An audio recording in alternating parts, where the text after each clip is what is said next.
So hello guys, आप सभी का स्वागत है मेरे इस यूट्यूब चैनल पे जिसका नाम है मिस्टर मैक। और आज की वीडियो आपका जो है वो फिफ्थ सेमेस्टर आपका एचआरएम का जो कॉन्सेप्ट है ह्यूमन राइट, ठीक है ना, human resources management, not human.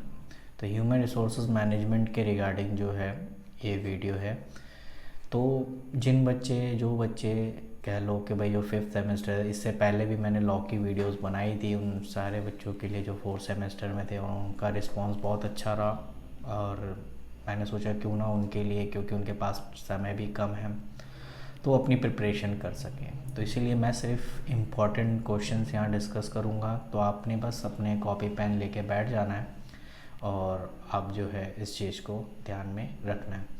कभी कभी शॉर्टकट में ना फुल फॉर्म की थोड़ी सी ना मीनिंग इधर से उधर हो जाती है, तो आप ध्यान रखें कि यहाँ पूछा है डिफरेंस बिटवीन एचआरएम और एचआरडी, यानी human resources management and human resources development. कभी कभी मेरे माइंड में ये निकल जाता है ह्यूमन राइट कमीशन है एकदम से फ्लो में, तो बट वो नहीं है। ये एचआरएम है यानी ह्यूमन रिसोर्सेज मैनेजमेंट, और एचआरडी यानी ह्यूमन रिसोर्सेज डेवलपमेंट। दोनों में फ़र्क क्या है? एक तो पहली चीज़, इस क्वेश्चन से आपको दोनों की मीनिंग पता चल जाएगी और इन दोनों के बीच डिफरेंस जो है वो भी क्लैरिफाई हो जाएगा, ठीक है। तो मेरा जो ये वीडियो होगा सिर्फ इसी क्वेश्चंस को, इम्पॉर्टेंट क्वेश्चंस को डिस्कस करना जो कि आपके एग्ज़ाम के पॉइंट ऑफ व्यू से इम्पॉर्टेंट है। सबसे पहले अगर मैं बात करूँ डेफिनेशन की, जो यहाँ पर पॉइंट किया गया है, तो डेफिनेशन में अगर कह रहा है एचआरएम, जो कि हम कहते हैं ह्यूमन रिसोर्सेज मैनेजमेंट, कह रहा है the full form of HRM is a human resource management. Okay done, ये हमें भी पता है।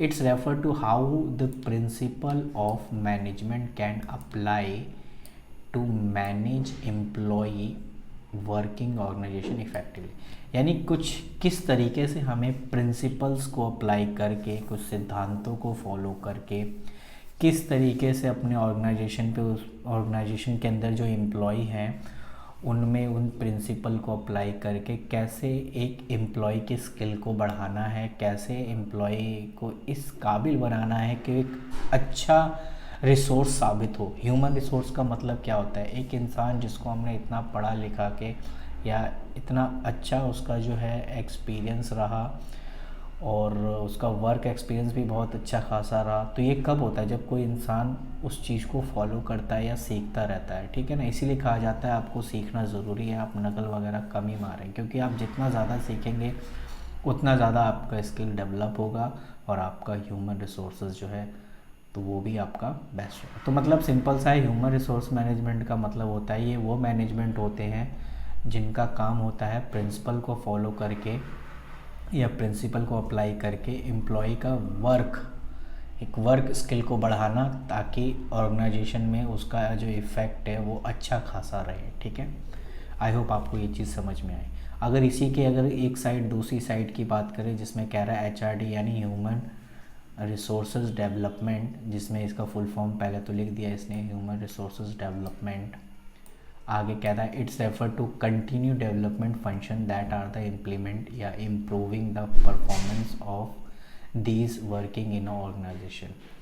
देखो, कहीं ना कहीं हमें जो है एक बार करके छोड़ने का काम नहीं होता। जैसे सपोज़ करो एक टीचर है, वो अगर रेगुलरली पढ़ा रहा है, ठीक है, तो उसकी जो स्किल है, उसका जो डेवलप है वो बहुत अच्छा खासा है, ठीक है। मैं आपको एग्जांपल दूँ, बहुत से ऐसे टीचर हैं जो उनका काम ही है पढ़ाना, लेकिन कुछ ऐसे होते हैं जो सिर्फ पार्ट टाइम पढ़ाते हैं और फिर जाके अपने जॉब वगैरह कर रहे हैं, फिर जॉब से इधर आते हैं। तो मतलब ऐसों को हम नहीं कह सकते कि वो डेवलप हुए हैं। क्यों? क्योंकि वो एक अपना काम अलग कर रहे हैं और उनका जो खाली समय मिल रहा है वो अपना इधर काम दे रहे हैं। तो जो एचआरएम है यानी ह्यूमन रिसोर्स मैनेजमेंट है, उनका काम क्या होता है कि वो एक बार बस प्रिंसिपल फॉलो किए, एम्प्लॉय को बता दिया भाई ये काम करना है, ताकि अपना जो है ये स्किल अच्छा हो रखे। अब इसी को बार बार इम्प्रूव भी तो करना है आपने। एक बार समझाने के, अगर किसी इंसान को सिर्फ एक बार समझा के छोड़ दोगे तो क्या उस चीज़ को वो फॉलो करता रहेगा? क्या उसी के रिगार्डिंग काम करता रहेगा? नहीं, आपको बार बार उसको समझाना पड़ेगा, बार बार उसका डेवलप करना ही पड़ेगा। तो ये जो HRD है ये कंटिन्यू डेवलपमेंट है, यानी आपने बस एक बार करके छोड़ना नहीं है, आपने प्रॉपरली करते रहना है, ठीक है ना। यानी उसका स्किल इस तरीके से करना ताकि उसका जो पहले से बेस्ट है ना वो दे सकें। हम क्या होता था कि जैसे सपोज़ करो, वही वाली बात है कि अगर हम पढ़ते हैं तो टेस्ट हम प्रॉपर लेते रहते हैं वीकली टू वीकली। तो हम टेस्ट लेते हैं, इसका मेन फोकस क्या होता है कि बच्चे का जो मेंटली है, जो लिख रहा है, वो समझ रहा है, क्या वो प्रॉपर परफेक्ट है या नहीं है। वो सिर्फ एग्ज़ाम में जाके आंसर लिख देगा वो तो नहीं है। मैंने उसको समझाया कि देख भाई ये सारी चीज़ें इस तरीके से होंगी, इन सबको फॉलो करना है, तो ये HRM के अंदर है, ठीक है। और मैंने कह दिया जा भाई तू अब जाके डायरेक्ट पेपर जो है एग्ज़ाम में ही दियो, तो वो सिर्फ HRM है। लेकिन अगर मैं उसको हर वीकली टेस्ट लेके चेक कर रहा हूँ कि हाँ भाई कितनी इसकी स्किल बढ़ी है, कितनी एबिलिटी बढ़ी है, तो वो HRD है, क्योंकि एक कंटिन्यूस प्रोसेस है। मैं बार बार उसका ये चेक कर रहा हूँ कि कहीं गलती तो नहीं पा रही। तो ये सारी चीज़ें ऑर्गेनाइजेशन के अंदर भी देखी जाती है कि अगर हमने किसी भी एम्प्लॉय को कोई काम दिया है तो ये चेक कर लेना है कि भाई वो एक प्रॉपरली काम कर रहा है या नहीं कर रहा है। और अगर नहीं कर रहा है, अगर 90% है तो उसको 100 लेके जाने की कोशिश करते हैं, अगर 80 है तो उसको 90 की तरफ खींचते हैं। मतलब कोई भी इस तरीके से नहीं है कि सिर्फ 80 हो गया तो हम सेटिस्फाई हैं, नहीं, उनको थोड़ा और आगे कंटिन्यू प्रोसेस करना। तो यही है कि it's refer to continue process and this. Okay, nature की बात करें तो HRM consider to be the management function, ठीक है ना। जैसे मैनेजमेंट जो मैनेजर्स वगैरह होते हैं, मैनेजमेंट का फंक्शन होता है ये HRM के रिगार्डिंग, क्योंकि वो जो मैनेजमेंट बोलेगी उसी के रिगार्डिंग काम करना पड़ता है। और ये जो HRD होता है is the consider to be development function, ठीक है ना। इसका मेन जो फोकस होता है वो डेवलपमेंट के लिए होता है, ना कि आपका मैनेजमेंट के रिगार्डिंग, ठीक है। इसीलिए उसमें M आ रहा है और इसमें D आ रहा है, ये भी देखो, मतलब एक आपको आंसर यहाँ से भी सटीक मिल जाएगा। गोल की बात करें तो अगर मैं बात करूँ गोल की, the objective of HRM is the related to improving the overall performance of the employ, यानी जो आपका ह्यूमन रिसोर्सेज मैनेजमेंट का जो मेन फोकस होता है वो एम्प्लॉय के परफॉर्मेंस पे डिपेंड करता है, सिर्फ परफॉर्मेंस अच्छा है या नहीं है, ठीक है ना, सिर्फ एक छोटा सा। और HRD जो है goal the usually connected with development knowledge enhance, यानी इतनी सारी चीज़ें उसके अंदर एम्प्लॉय के अंदर। यहाँ परफॉर्मेंस चेक की जा रही है, यहाँ पर देखो उसके बंदे की नॉलेज चेक करना, ठीक है, डेवलपमेंट कितना हुआ पहले से, अगर 40% रहा तो चलो आगे और कोशिश करेंगे 50% हो, तो ये सारी चीज़ें इनमें शामिल हो। तो अगर मैं आपसे बोलूँ कि HRM और HRD में बड़ा कौन सा, तो ओबियसली HRD है, ठीक है। उसके बाद प्रोसेस की बात करें तो ये ओकेशनली प्रोसेस है, ओकेशनली यानी जब ज़्यादा ज़रूरत होगी या जब ज़रूरत होगी तभी ओकेशनली पे है। और it is a continue process, ये चलता रहता है, ठीक है ना। इसमें मैंने अभी स्टार्टिंग में ही जब आपको बोला था कंटिन्यूस प्रोसेस होता है, ठीक है। उसके बाद आप डिपेंडेंसी की बात करें कि HRM is the independent entity in itself, ठीक है ना। जो HRM जो है वो इंडिपेंडेंट है पूरे तरीके से, इस पर किसी पे भी निर्भर रहने की ज़रूरत नहीं है, बस इस पर क्या होना है, बस आप यहाँ तक ही लिख लो, इंडिपेंडेंट एंटिटी इटसेल्फ। और HRD the sub system of HRM and draw the many function ability process from HRM से, यानी ये समझ लो कि ये दूसरा प्रोसेस है आफ्टर HRM में जितनी भी, अब जैसे मैंने कहा HRM में हम प्रिंसिपल फॉलोज करते हैं ताकि एम्प्लॉय के में जो है में सुधार आ सके उसके परफॉर्मेंस में। अब उसी परफॉर्मेंस को कंटिन्यू करना जो है HRD के अंडर में आ जाता है, ठीक है। उसके बाद कह रहा है concern with, it is a concern with people only and recruitment reward ETC। इसमें क्या है, डेवलपमेंट इंटायर ऑर्गेनाइजेशन, यहाँ पर सिर्फ एक के बारे में बात नहीं हो रही है, यहाँ डेवलपमेंट की बात हो रही है, तो पूरे ऑर्गेनाइजेशन के बारे में बात हो रही है। तो ये कुछ पॉइंट्स थे जो मैंने आपको समझाए, right the difference between the organisation में आपका जो है HRM एंड HRD। अगले में हम बात करेंगे नेचर ऑफ HRM, ये किस नेचर का होता है, ठीक है ना। नेचर तो इतना ज़्यादा इम्पॉर्टेंट नहीं है। यस, ऑब्जेक्टिव चाहो तो आप इसका ऑब्जेक्टिव पढ़ सकते हो कि ये क्यों किया जाता है, ठीक है ना। और इम्पॉर्टेंस ऑफ HRM, तो ये 1 बाय 1 हम एक एक करके पढ़ेंगे ताकि आपको ये सारी चीज़ें क्लियर हो जाए, ठीक है ना, क्योंकि इकट्ठे ये सारी चीज़ें दिमाग में आने से तो रही नहीं।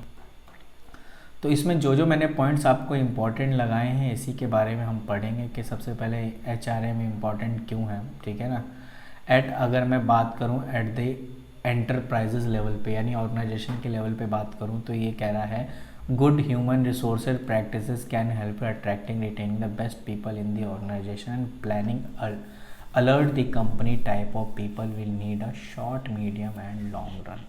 देखिए, अगर आपको अच्छे लोग मिलेंगे, स्किल वाले लोग मिलेंगे, कहीं ना कहीं आपका ऑर्गेनाइजेशन जो है वो और आगे बढ़ता जाएगा, ठीक है। और कहीं ना कहीं एक तरीके से कह सकते हैं ऑर्गेनाइजेशन के लिए अच्छा भी है, तो यही बात इसमें लिखा है। It help to training people to challenging role, developing role attitude toward the end the company, promoting team spirit and among the people, developing loyalty. देखो कहीं ना कहीं it help in training people for challenging, जो employ training पे है उनके लिए एक चैलेंजिंग रोल पैदा करता है। कैसे? जो developing right attitude toward the job and the company, promoting team spirit employ and developing loyalty and commitment through the appropriate reward scheme. सही बात है। इसमें अगर आप देखोगे कि ऑर्गेनाइजेशन कहीं ना कहीं या एंटरप्राइजेस कहीं ना कहीं वो ये भी देखता है कि जो अच्छा परफॉर्म कर रहा है उसको रिवॉर्ड करके और आगे बढ़ाना, ताकि उसी को देख के और जितने लोग हैं जो टीम स्पिरिट है वो भी थोड़ा बढ़ता रहे, ठीक है ना। तो ये भी काम जो है HRM के थ्रू होता है, जिसमें हम कह सकते हैं इसका बेनिफिट एंटरप्राइजेज लेवल पे होता है। अब मैं कहूँ इंडिविजुअल लेवल पे किस तरीके से होता है HRM का इंडिविजुअल लेवल, जिससे भाई एम्प्लॉय का जो है टीम वर्क और टीम स्पिरिट में बहुत ही ज़्यादा इम्प्रूव होता है, प्रमोट करता है।